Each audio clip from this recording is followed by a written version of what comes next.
All right. Yo, welcome back, everybody.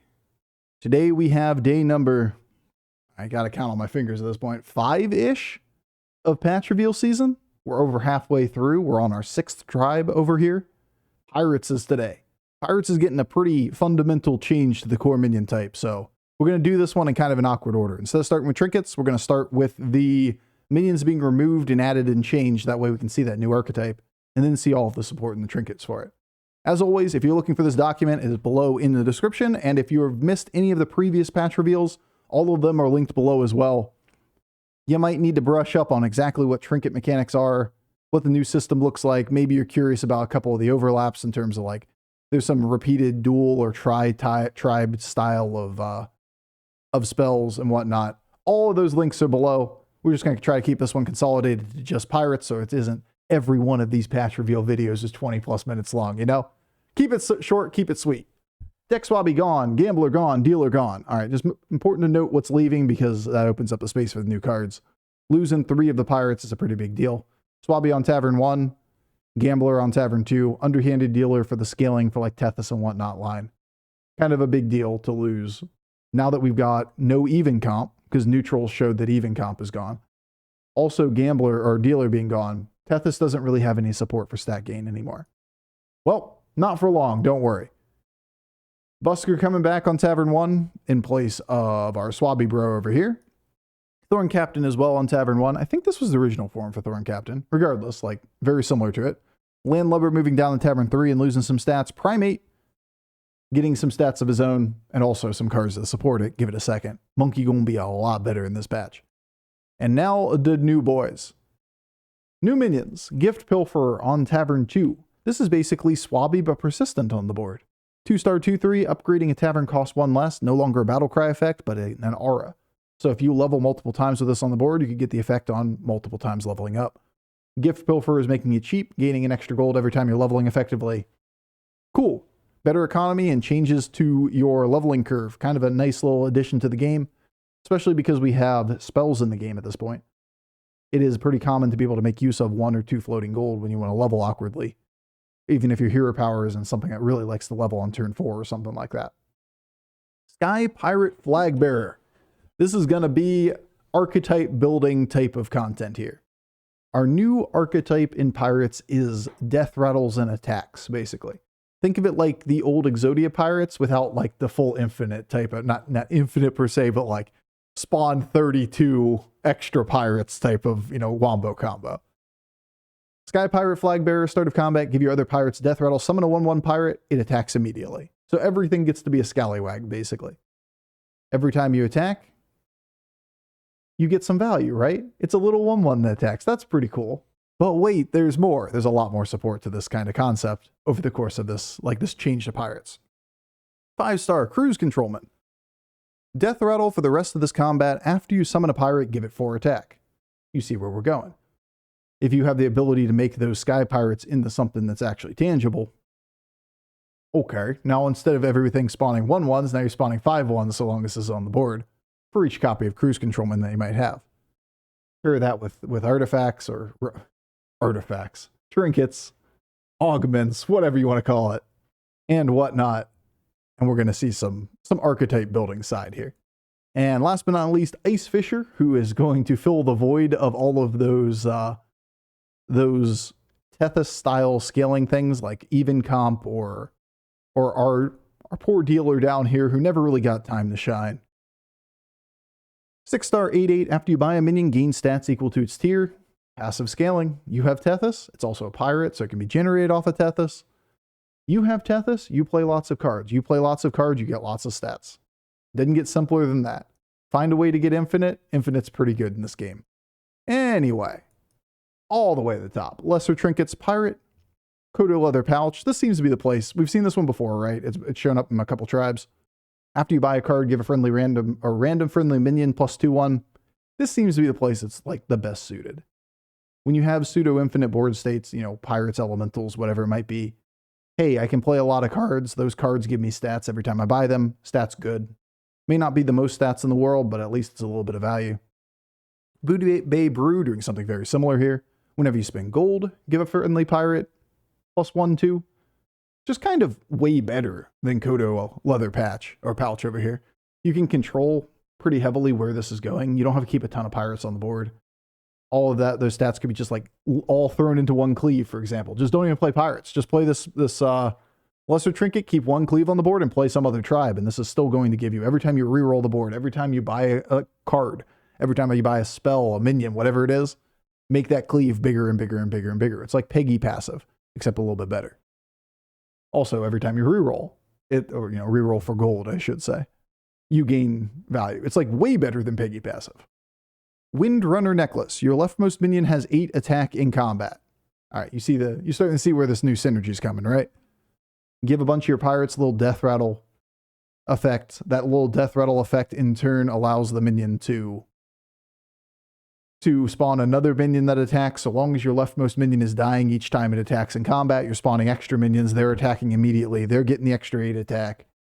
You just get a barrage of little things that ping down their opponent's board. And instead of them being little 1/1s attacking, the little 9/1s attacking. That's a lot of power for turn 6 in the game. Ceremonial Sword. Whenever a friendly minion attacks, give it 4 attack. So this doesn't rely on the leftmost minion dying to be able to get that. But you could permanently scale all of your pirates by 1 attack for the combat. I should say, don't permanent like out of combat. But this doesn't like go away. This is only going to be 8 attack in combat. This is, you gain 8 attack permanently in combat. If this minion on the left side of the board doesn't die, then the minions that attack to the right of it are not going to have that 8 attack. If this minion value trades as the first minion, it'll still live on the board and it'll still keep that 4 attack. Next minion attacks and it still gets 4 attack. Is it better? Not necessarily. A lot easier to get good value off of than this. I can very well see like a lot of people teching a little taunt when they see they're fighting pirate boards.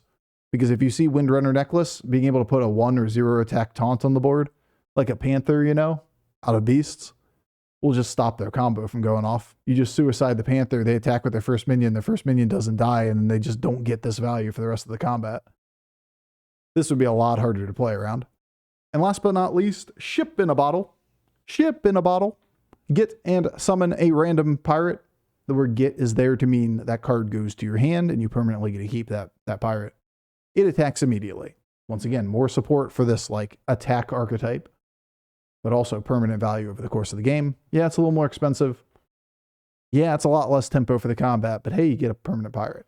So, money's good for pirates, believe it or not.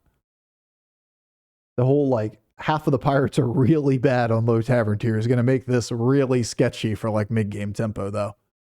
Hey, I got an extra 2/2. Hooray! That was my quest, or my trinket. Good thing I'm not fighting anybody with a trinket on turn 6, 7, 8, 9, 10, etc., etc., etc. Yeah, it's going to be a lot of cost tempo, but economy's economy. Greater trinkets, better version of pouch, better version of brew. Elementium chest, 3 cost after 3 friendly pirates attack, gain 1 gold next turn. 3 left. All right, this is a kind of ambiguous wording on a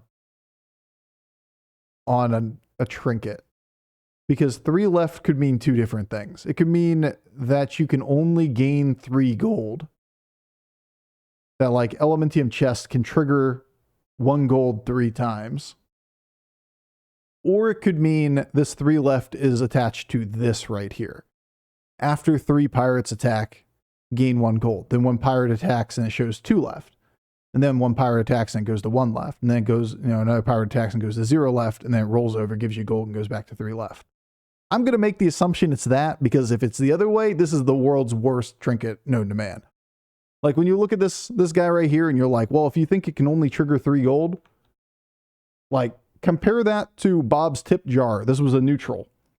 Just get the 3 gold guaranteed every turn for free. Yeah, there's no way that means 3 left in terms of the amount of gold you can gain per turn. It means 3 left in terms of the triggering rate. Now, with all of the new archetype support, you could attack with a lot of pirates in a combat. Get tons and tons of pirates to attack, gain 1 gold for every 3 of them that attack. Most likely you're still only gaining 3, 4, 5 gold in a turn. But hey, 3, 4, 5 gold in a turn can add up pretty quick. Gold means better minions equals better board. Shaman Prayer Beads. 3 cost after you buy 2 Battlecry minions, get a random Battlecry minion. All right, we've already seen this one before. Pirates seem to be a pretty good place for this. You'll like to buy a lot of Battlecries when you're playing Tethys comps. Being able to generate extra minions is extra gold, extra value. And even Battlecry minions oftentimes are good just even if you don't have the tribe that supports it. Oftentimes, like dragons and elementals can generate extra gold. There's some effects that can just be good in general.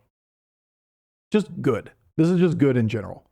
Put Brand on the board and suddenly this is built around. All you really got to do is be able to survive long enough to be able to go to 6 and then be able to find the cards that make you infinite. And then once you're infinite, this is just littering stats on the board. Same deal with Fancy Spellbook. 3 cost after you spend 7 gold, get a random tavern spell. It's basically the 5-star pirate minion, but it doesn't take a spot on your board. The one that is when you buy 3 cards, get a random spell. This is after you spend 7 gold, get a random spell. On Tethys boards, those are very, very similar. Early in the game, you don't have to buy stuff. You could level with it and still get extra spells and all that kind of stuff. Generally speaking, just spells are good. When spells are good and you get them for free, it's not a bad trinket over here. Better version of Windrunner necklace is 20 fucking attack. Holy moly. Deathrattle Pirate's gonna be cooking.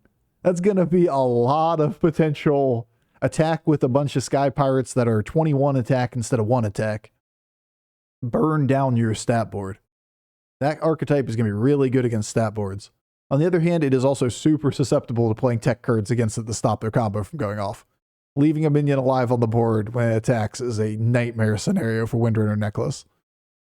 Going to be an interesting one. Probably not great at High Mamar, especially because people will counterplay it too hard. Beaten by Mana Saber, Kek W. Defeated by 1 star. Anyway. Balladist Portrait. Get a lovesick Balladist at the start of each turn, get another. Okay. Balladist is the 4-star pirate that reads Battlecry. Give a minion 1 health for each gold you've spent this turn. Stacks with Baran. Get extra ones. Keep them on the board. Triple them. All that kind of value. Tons and tons of health for pirates. And Designer Eye Patch. Squints again. It's Pilfered Lamps, guys. You only need 2 copies of a pirate to make it golden. Pilfered Lamps just only for pirates. Everybody else can't have fun. Just pirates gets to have fun. What a cute concept. I heard one of the devs make a joke, and I'm just gonna mirror his joke, that they wanted to name this thing Pilfered Scamps. And I thought it was hilarious. Petition to rename Designer Eye Patch Pilfered Scamps. Credit where credit's due for the devs. That's a funny one. That's a good name. Anyway, that's it. That's Pirates. Quick and easy. Nothing crazy to talk about. Nothing to go super deep into. It's not the biggest of patch notes. But we did get an all new archetype here off of this like Deathrattle style, old school Exodia pirate inspired attack with a bunch of pirates line. When you have these kind of quests that are attack, get extra attack, you got Cleave in Pirates, you got Deathrattle minions naturally in Pirates, you've got these new support units that are going to be benefiting or facilitating those new attack archetypes. There's a lot there. It's going to be very hard to gauge how strong this stuff is till we actually see the game, because like, if you're fighting a bunch of boards that are 30-30s, yeah, this is pretty good. If you're fighting a bunch of boards that's 300-300s, wow, this is shit, you know? Question is, how big are boards getting and how competitive and how long does this keep you relevant in games? Because this top end is really low, but you can kill everybody before they get online. Sometimes you win, right? Tempo quests aren't necessarily bad. Variety is the spice of life after all. Anyway, that's going to do it for the day. Come back tomorrow for another beautiful day. We got Undead tomorrow. And yeah. 3 more days until we have all the information and we can see all of the new stuff coming. Playtest on the 19th. Patch goes live on the 20th. Cannot wait. Absolutely can't wait for this one. Anyway, take care, guys. Have a great night, and I'll see you again on the other side. Peace.